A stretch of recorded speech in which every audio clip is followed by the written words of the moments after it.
बिस्मिल्लाहिर्रहमानिर्रहीम। मैं हूं आमिर भट्ट और आप देख रहे हैं सिटीफाइड टीवी। बढ़ते हैं आज की हेडलाइंस की तरफ।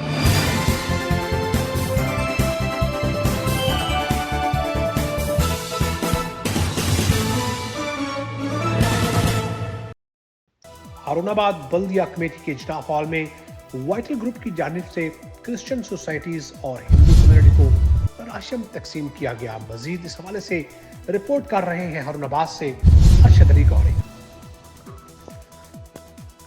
राशन तकसीम की इफ्तारी तकरीब में साबका चेयरमैन बल्दिया, चेयरमैन वाइटल ग्रुप हाजी यासीन और असिस्टेंट कमिश्नर मोहम्मद तैयब ने लोगों को लॉकडाउन की वजह से बेरोजगार होने वाले क्रिश्चियन लोगों में राशन तकसीम किया। इस मौका पर वाइटल ग्रुप के चेयरमैन हाजी मोहम्मद यासीन ने कहा कि वाइटल ग्रुप और वाइटल फाउंडेशन ने हमेशा लोगों की खिदमत की है। लोगों की खिदमत से ही सच्ची खुशी मिलती है। सियासत से बालातर होकर हम लोगों की खिदमत करते हैं। असिस्टेंट कमिश्नर मोहम्मद तैयब ने कहा कि वाइटल ग्रुप और ख़ास तौर पर हाजी यासीन चेयरमैन वाइटल ग्रुप ने हमेशा लोगों की खिदमत की है। इनकी तरह दूसरे लोगों को भी इस तरह खिदमत करनी चाहिए।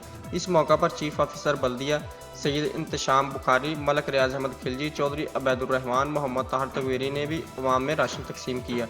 कैमरामैन मुजफ्फर अली सहर के साथ अरशद अली गौरी, हारूनाबाद। सिटीफाइड टीवी में फिलहाल इतना ही। मजीद खबरों के लिए देखते रहिए सिटीफाइड टीवी। मत भूलिए हमारा पेज लाइक करना सिटीफाइड टीवी। तब तक के लिए इजाजत दीजिए। अल्लाह के बाद।